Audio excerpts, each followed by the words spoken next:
Imagine this. It's April 26th, 1986, just past 1:23 a.m.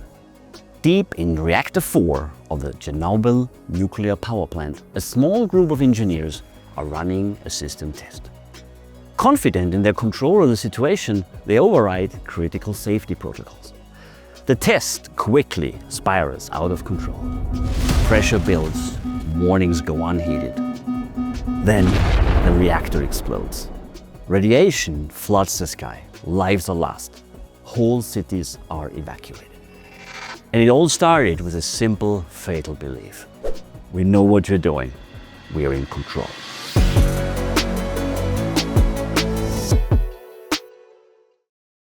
Welcome back to the Mammoth in the Room, where we unpack the hidden instincts shaping leadership.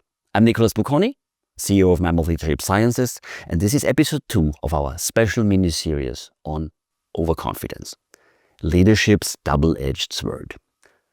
Last week, we opened the door with survival of the overconfident, showing how bold self-belief helped our ancestors thrive, but can derail leaders today. If you missed that episode, I encourage you to start there.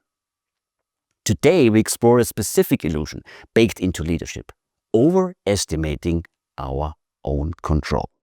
Also, a quick shout out. This fall, Mammoth Leadership Sciences will launch the brand new online Leadership Academy, in which we will offer a course where we dive deep into the biological, psychological, and behavioral economic truths that every modern leader needs to embrace to thrive in today's environment. It's designed to transform your leadership journey. Stay tuned. All right, let's dive in. Back to Chernobyl. The Chernobyl engineers weren't stupid. They were highly trained professionals. But they fell into a trap as old as our species, the illusion of control. Psychologists describe it as our tendency to overestimate how much influence we have over outcomes. We see patterns where this is actually randomness. We believe our actions are steering the ship, even when we are riding a storm. And leaders?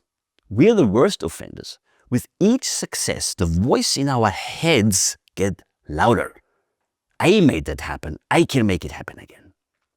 Don Moore and Paul Healy, 2008, and again we have the literature in the show notes, defined one phase of overconfidence as overestimation, our belief that we are more capable than we really are. Whether it's overrating our decision-making, underestimating how long a project will take, or believing your startup will beat the odds, overestimation blinds you to reality. The Chernobyl team believed they were running a routine test, but in truth, the test was unstable. The system was unprepared, and the safeguards had been removed in service of ego, deadlines, and confidence. They were chasing control, but reality had other plans. Success breeds illusion. And the illusion, or I call it rather delusion, or maybe hallucination, of control is especially seductive after a series of wins. Take the Deepwater Horizon oil spill in 2010. British Petrol had drilled dozens of wells successfully. That track record built confidence. Too much of it. Safety measures were skipped, risks were downplayed, warnings were dismissed. And then, one explosion, 11 lives lost, the largest marine oil spill in history. British Petrol's overconfidence costed them billions and their reputation. This pattern is everywhere. When we lead teams, build companies, or manage large projects, we confuse familiarity with mastery. What makes this so dangerous is that it feels like leadership. Standing tall, making decisions, steering the course. But if that sense of control isn't tethered to the facts and feedback, we're not leading, we're guessing with swagger. Behavioral economist Ellen Langer showed that even people randomly pressing buttons in games or throwing dice will behave differently when they feel they own the outcome. They bet more, take more risks, and express more confidence, even when they objectively have no control. Now imagine that bias in the hands of a CEO, or a political leader, or an operations manager with a tight deadline and no backup plan. Another classic symptom of overestimation is the planning fallacy. The belief that things will go smoother, faster, and cheaper than they actually go. You set the 6-month target. The team nods. You get excited. 12 months later, you're over budget, behind schedule, and firefighting delays you never saw coming. Why? Because we didn't plan based on base rates or prior data. We planned based on our gut, or we looked at the base rates selectively. Psychologists have shown this effect again and again. Daniel Kahneman called it the inside view. And when we focus on our unique project and ignore broader statistics, it's another form of overestimation, and it creeps into leadership all the time. Startups fail not just because the product isn't good, but because founders overestimate demand, timelines, and resources. Projects in large companies collapse because executives believe forecasts more than facts. You want your plan to work. You want to believe it will. And that desire feeds the illusion. Now, if you're nodding your head right now, you're not alone. Every leader has felt this. And that's why we're doing this series. Because in the next episodes, we're going to break this down even further. We look at what happens when we don't just overestimate ourselves, but when we start thinking we're better than others. Or worse, when we're certain we're right. So stay with us, because awareness is the first step in exposing that mammoth, which is always in the room, lurking over all of us.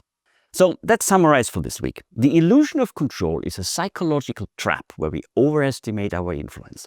It thrives in leadership, especially after success, from Chernobyl to British Petrol to your next strategic plan. It can strike anywhere.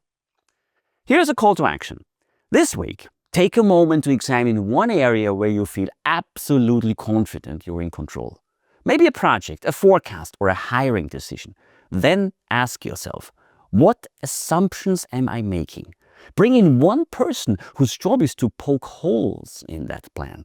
Invite challenge, because the more control you think you have, the more important it is to build in friction. Next week in part 3, Pride Before the Fall, we explore overplacement, how leaders convince themselves they are smarter, faster, better, and more visionary than their peers. It's the bias that destroys great companies from within. Trust me, you want to hear this one. Also, don't forget, our online leadership academy launches this fall from Mammoth Leadership Sciences. If you want to lead with sharper instincts and smarter strategies, we'll launch an online course you won't want to miss.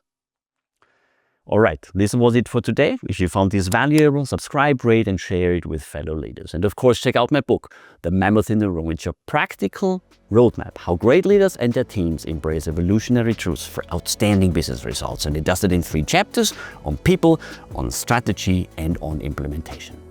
Until next time, lead wisely, think critically, and don't let ancient instincts hijack your leadership. I'm Nicholas Bocconi, and this is The Mammoth in the Room.